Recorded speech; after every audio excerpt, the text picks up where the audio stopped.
Notability and GoodNotes spy on each other somehow because these two apps always have weird coincidences. They both released social media platforms at the same time a few years back. Then now, they upgraded their app versions within 7 days of each other. Hey guys, it's Dropsy back with Paperless X, a channel dedicated to easing your digital transformation. If you're new to our channel, hello. Make sure you subscribe and turn on your notifications so you know each time we release a new video. And if you're already subscribed, fantastic human, welcome back. As a general rule, we avoid note-taking apps that require us to create accounts. So we were very unhappy to see this in GoodNotes 6. This is typically a characteristic of web apps. So, is GoodNotes a web app now?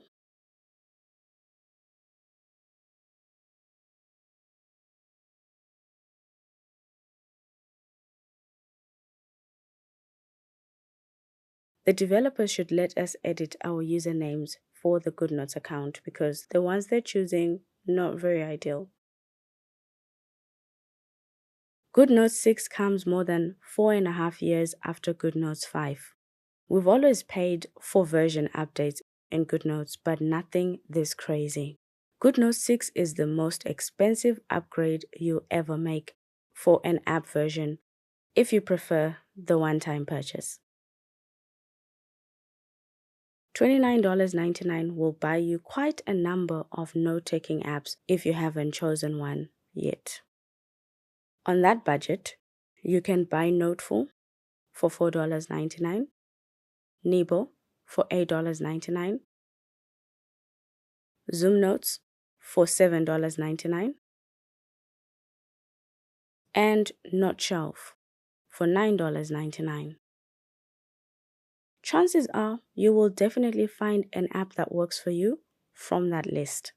You won't even need to buy all of them because Noteful, Nebo, and Zoom Notes all have free versions that you can try before you spend any money on them.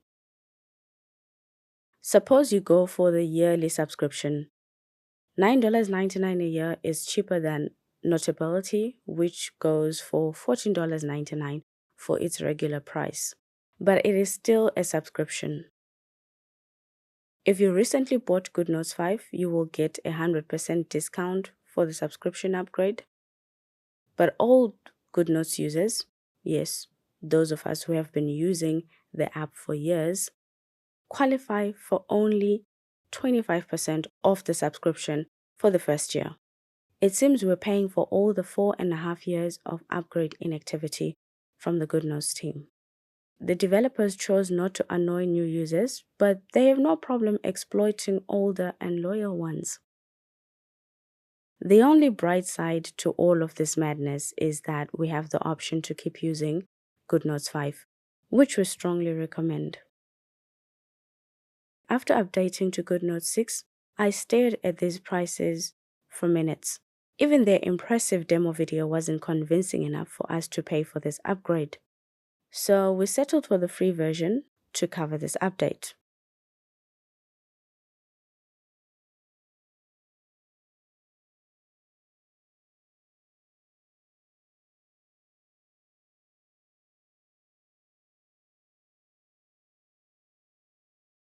To appreciate the new pricing, we had to wait a little bit so we could see the offer we got after the free trial. We didn't get any discount actually. Yeah, the price didn't change at all. And this just made us feel iPads are quickly becoming very expensive to own. My subscription card is on 0 right now, so I am not adding another subscription to it, especially for an update I dislike. Not happening. I looked into other alternatives to see what the free version of GoodNotes can get us.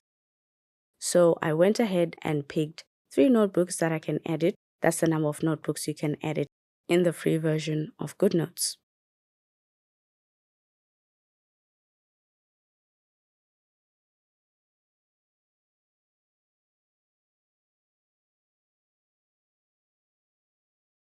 The new logo is kind of cute with the half incomplete smile. Honestly, the only people smiling at the moment are the developers at GoodNotes, if they're smiling at all. The rest of us, unless you have a very fat pocket, are miserable.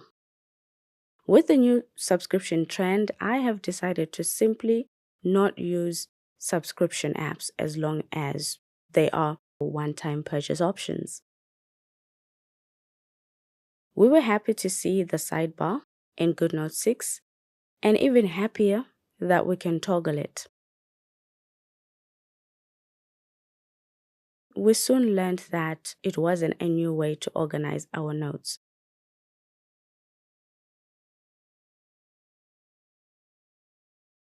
They just moved the bottom toolbar from GoodNotes 5 to the side of the screen.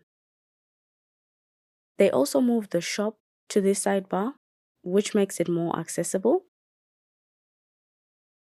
We hope this is the first step the developers are taking towards changing the organization setup in the app. We look forward to having our folders on the side like we do in Noteful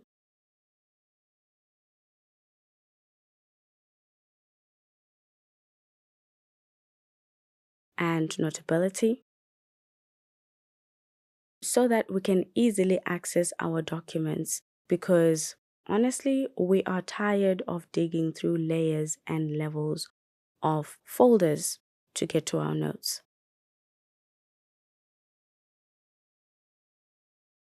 Our thumbnails look different in GoodNotes 6.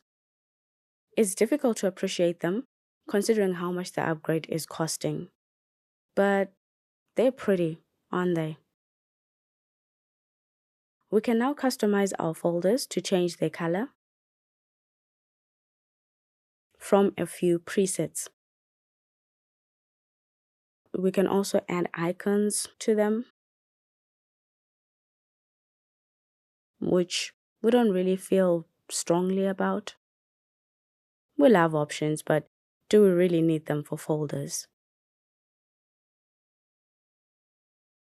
Guess we must accept that GoodNotes will probably not look minimalist ever. Having experienced what extreme minimalism can do to an app with Notability 14, we are very grateful that GoodNotes is not minimalist. How do you guys feel about the new tabs at the top? This is definitely better than we had in GoodNotes 5. The switch, though, had me accidentally closing some notebooks when I'm trying to go back to the home page. So it's going to take some getting used to. The developers have also changed the location of the zoom tool as well as how it looks. GoodNotes has always had the weirdest looking zoom tool. Just when we became used to the old one, they bring in an even weirder looking one. The tool itself hasn't changed much. Page customization is cooler in GoodNotes 6. We can now customize the background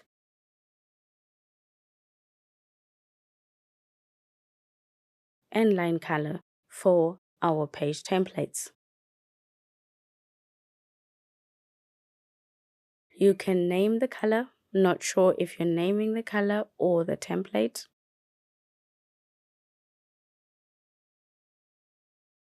We love seeing this kind of page customization in a note-taking app. The app now supports custom page sizes in points. Most digital pages are measured in pixels, at least that's what we're used to. But a quick Google will help you find the measurements you need for different pages.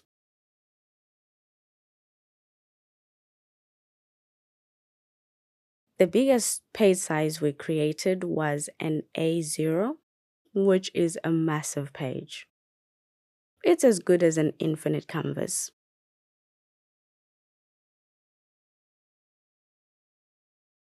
So we're really excited about this custom page feature in GoodNotes.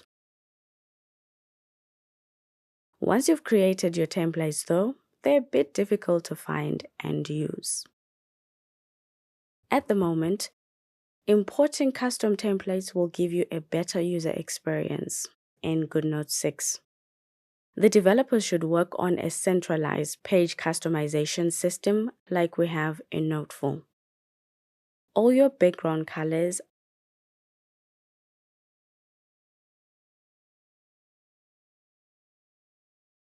and line colors are in a single place, in one place.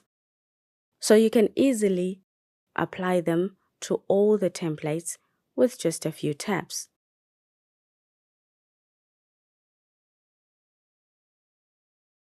This is definitely a better setup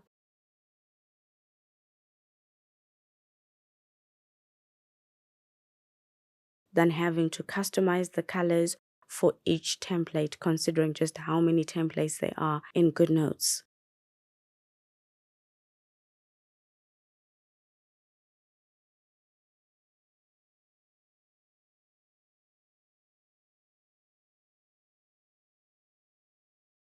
GoodNotes 6 now has a pen gesture to erase your notes using the scribbling gesture. GoodNotes has a few misses, which is very impressive for this feature. The gesture can erase your handwriting only, or you can set it to erase highlighters and shapes as well.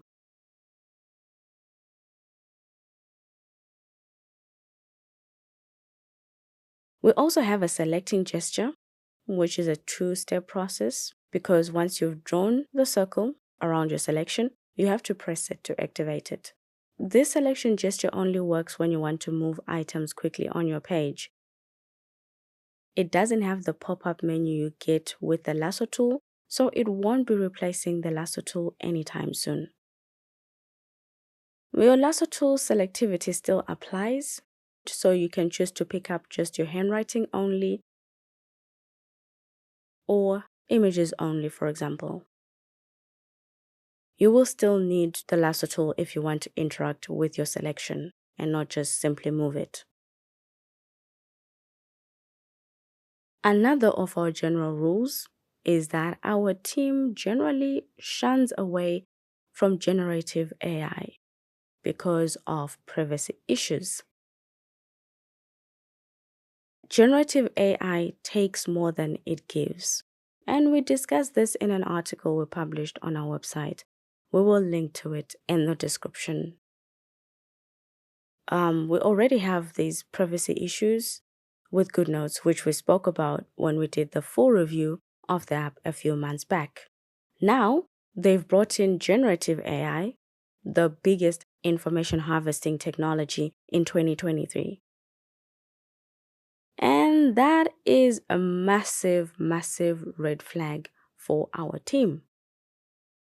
If you take private or sensitive notes, just continue using GoodNotes 5.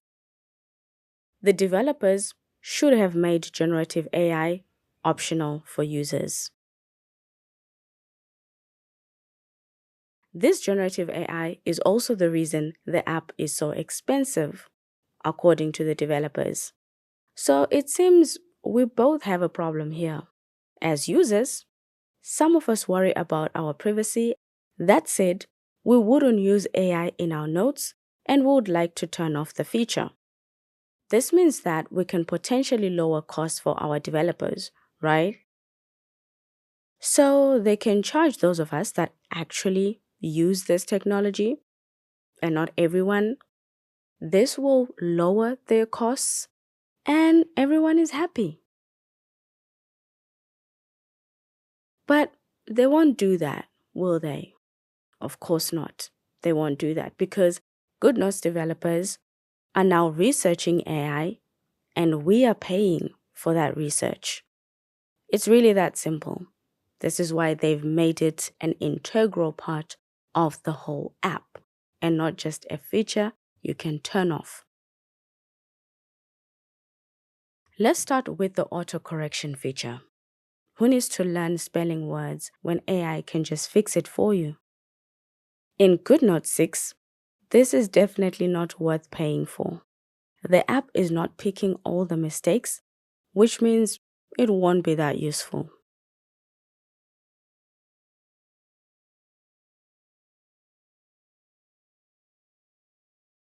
And some of the words, when it does pick them and corrects them, they overlap. This feature is not working.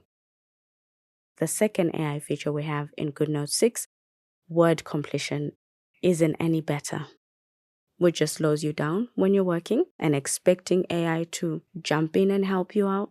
It's not doing that. And when it does, you have to go through the options that it gives you. And every single time we've tried to use this, GoodNotes is actually not giving us the right options. At the end of the day, we're better off completing our own words and sentences.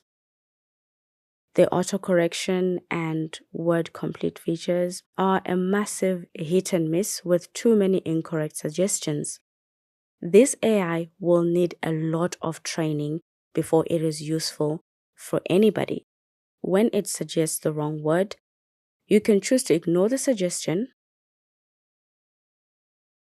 or add the new word to the app's dictionary. That is too much work than you just writing the right word in the first place or you just completing your own words. It feels like we are babysitting the technology that's meant to assist us.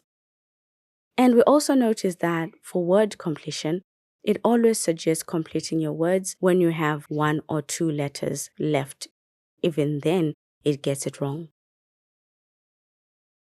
The worst part with this is that the handwriting looks nothing like my handwriting. It uses a different handwriting with almost every single replacement. We're not even going to suggest how the developers can potentially improve this because this whole thing simply must go. This is so dysfunctional, they need to remove it from the app, work on it in the background, and then present us with a functional feature that might be worth paying for. There is a place for handwritten notes. A handwriting note-taking app that tries to replace that becomes useless. We write because we want to. Replacing that ability is not going to improve the app. Who is this for? Because GoodNotes wants us to pay $29.99 to train their generative AI because it's not working. How can you release a feature that doesn't work and expect people to pay $29 for it? Well, it's actually $30 for it. GoodNotes has a lot of feature requests with thousands of votes,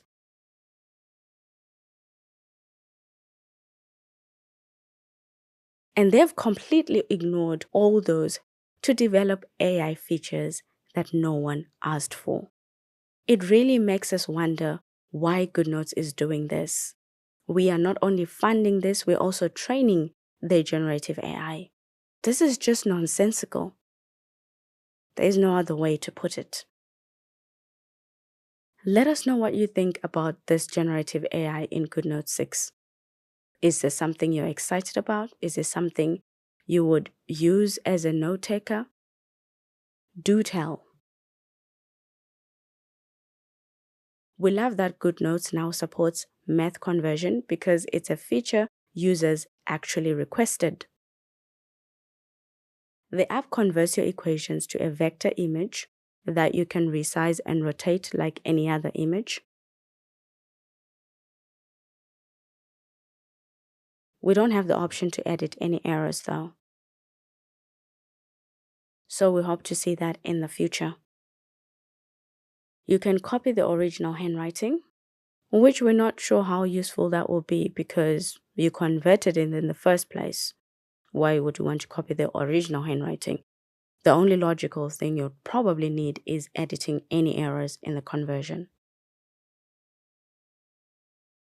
We now have body text in GoodNotes 6. We are happy to see that it is no longer an experimental feature, and naturally, we were eager to see if they nailed it. Body text in GoodNotes 6 looks like a massive text box that we can't resize or move. Effectively, it's probably like that in every app. It's just weird witnessing it. The only body text that makes sense is probably the one in Apple Notes because the app completely prevents overlapping of handwriting with body text.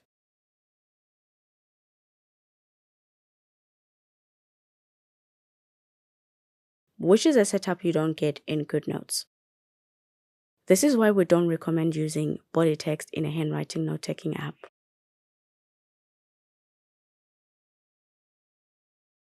Should you find yourself typing pages of notes in GoodNotes, you're probably using the wrong app. We love that the app has pages optimized for body text, where your text aligns with the line spacing of your page templates, which is awesome. For your body text, you can have headings, captions, bullet, and numbered lists.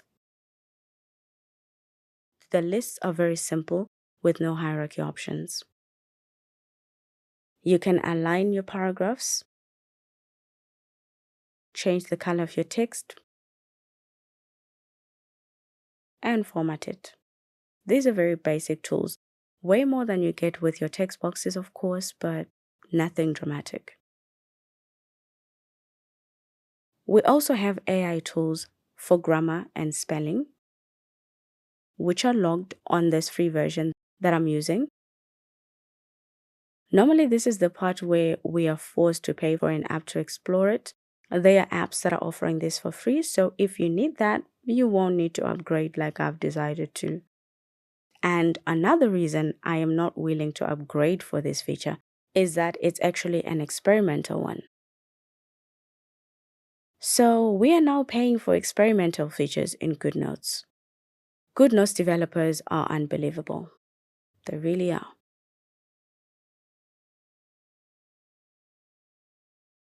We don't cover experimental features in GoodNotes because of privacy issues. Effectively, by using experimental features, you're allowing the developer to use and access your notes for the development of that feature. GoodNotes is running two obvious experiments: the AI typing and AI math assistant feature. We're not even sure how it even assists you.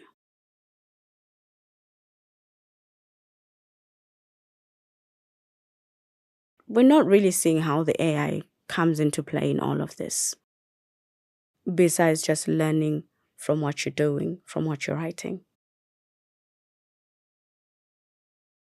Another experiment, which is the biggest and the one that they did not label, is the training of generative AI for word completion and spelling checks. We really do not like the experimental features that GoodNotes keeps adding to the app, and we feel like we should just petition them to stop.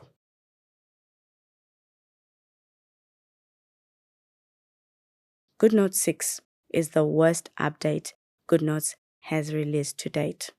It's not worth upgrading to. We strongly recommend you stick to using GoodNotes 5. We see it as the developer's way to fundraise money for the development of generative AI tools that no one has ever requested. Once they've collected our money, we will now help them train their AI for free. AI models are very expensive to train, and GoodNotes has millions of victims to take advantage of. We will not be paying for GoodNotes 6 until they make their AI features optional and functional. Optional in that it's a feature that users can turn off, and also functional because at the moment those features are not working. We have a few questions we'd like to ask our developers. Why do we need a GoodNotes account to use GoodNotes 6? Shouldn't we have the option to just use the app without signing in if we don't need cross-platform syncing? Are all our notes now on GoodNotes servers, seeing that we now have accounts? Does this make GoodNotes a native app or a web app? And the last question is, why do you keep adding experimental features to the app, and how much information do you collect from them? If you also have any questions for the GoodNotes developers, would like to hear them in the comments. We will reach out to the GoodNotes developers for answers and hopefully a Zoom call if they accept, and we will share the responses with you guys. We strongly recommend that GoodNotes 5 users do not upgrade to GoodNotes 6. But if you want to start doing the migration, there are a lot of alternatives you can look into. And that brings us to the end of this video. Give it a thumbs up if you liked it. Thank you, Fantastic Human, for watching. See you in the next video.